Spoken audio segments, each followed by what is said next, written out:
Hi guys, this is Oliver TV and welcome back to my vlog. For this video mga idol ay ituturo ko sa inyo or isi-share ko sa inyo kung paano nga ba magbabayad ng PLDT Wi-Fi gamit yung ating GCash. So, ang una natin gagawin mga idol ay punta tayo sa ating GCash apps. And then pagkatapos natin mag-login sa GCash mga idol ay pipindutin po natin yung bills. And then pipindutin po natin yung telecom. So dito hahanapin po natin yung PLDT at kapag nahanap na po natin yung PLDT mga idol ay tapo natin.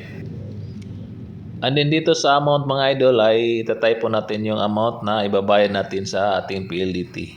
Tapos itype po natin yung 10-digit account number ng ating PLDT home wifi. And then ilalagay po natin yung ating email ad.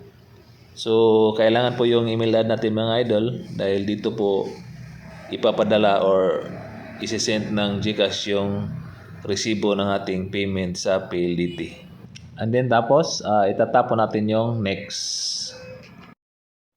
And then dito pipindutin natin yung next.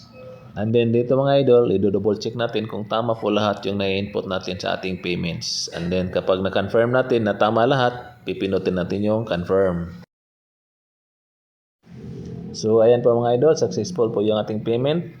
Screenshot lang po natin. So ganyan lang po kadali magbayad ng PLDT Wi-Fi gamit po yung ating GCash. So sana may natutunan kayo sa video na to. See you on my next video and God bless.